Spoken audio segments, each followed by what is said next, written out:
Now kinetic energy of A rolling sphere. Rolling sphere के case में आपको बताते हैं, now this sphere, this is a rolling sphere, centre of mass की velocity इसकी है v not, angular speed omega है और इसकी रेडियस r है, राइट। एंगुलर स्पीड ओमेगा है इस डायरेक्शन में और इसकी रेडियस r है। तो ये क्या है, what will be kinetic energy of rolling sphere? देखिए kinetic energy of rolling sphere, this is total kinetic energy.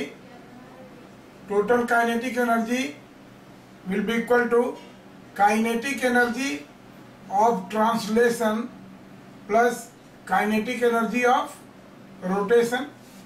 kinetic energy of translation क्योंकि ये रोल भी कर रहा है, एट द सेम टाइम ये रोटेट भी कर रहा है और सेम टाइम मूव भी कर, ट्रांसलेट भी कर रहा है। तो this is the case of combined rotation and translation.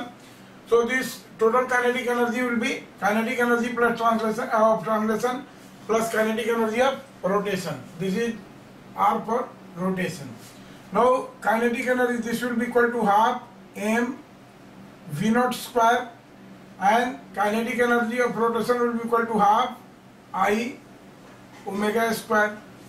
इसको this will be equal to half m v naught को क्या लिख सकते हैं, r ओमेगा, चूंकि प्योर रोलिंग का केस है, therefore v naught will be equal to r omega.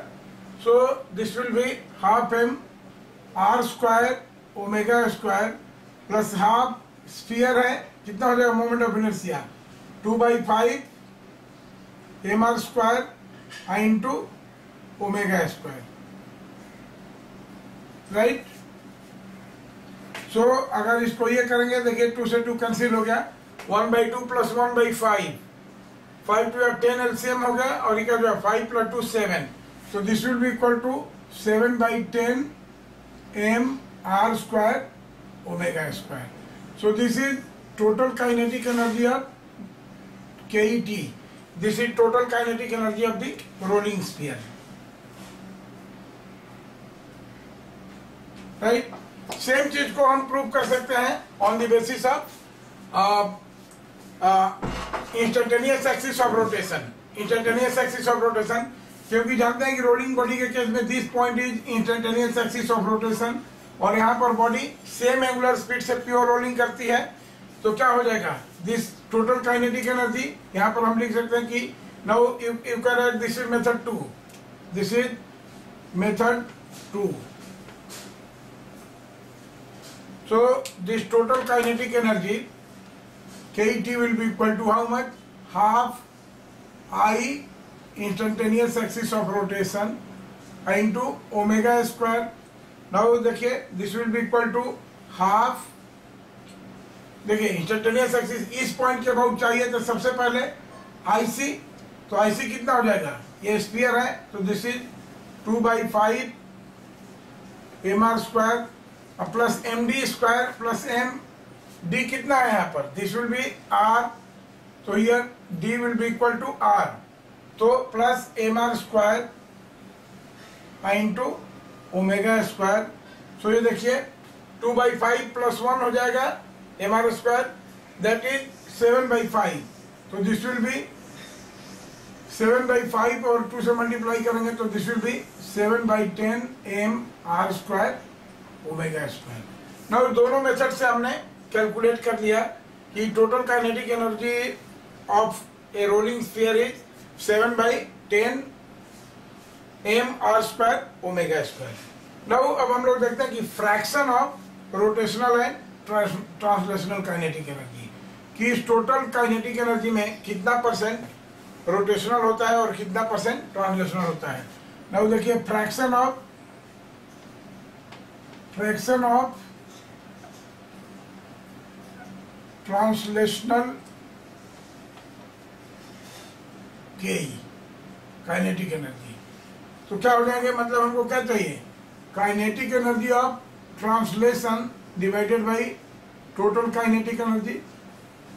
तो देखिए यहाँ से काइनेटिक एनर्जी ऑफ ट्रांसलेशन कितना है, this is half m are square omega square, तो this is half m are square omega square divided by total is 7/10, this is 7/10 mr² omega square.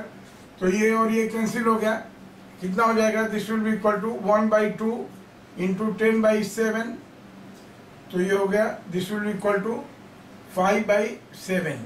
So the ratio of kinetic energy of translation to that of total kinetic energy 5:7 for a rolling sphere. ये body to body vary करेगी, ध्यान रखिएगा। Now fraction of rotational kinetic energy, fraction of rotational kinetic energy. तो अब इसमें हम लोग क्या निकालेंगे? This KER divided by KET। अब देखिए ये पॉइंट हो गया हमारा, दिस इज 5/7। तो इसको मिटा करके हम कर देते हैं कि this ratio is 5/7, 5:7, right. KER by KET ये कितना हो जाएगा? देखिए काइनेटिक एनर्जी ऑफ रोटेशन ये कितना है? This will be 1/5 mr² omega square. तो this is 1/5 mr² omega square and this will be total is 7/10 mr² omega square. ये कैंसिल हो गया, तो ये कितना हो जाएगा? This will be 1/5 into how much? 10/7। So this will be 2/7, right. तो देखिए kinetic energy of rotation to that of total kinetic energy 2/7। इसको भी हम लोग अच्छे से ये कर लें, दिस इज 2/7। तो इस चीज को याद रखेंगे आप लोग कि this is fraction of translational to total kinetic energy is 5:7 and fraction of rotational kinetic energy to total kinetic energy 2/7। Okay.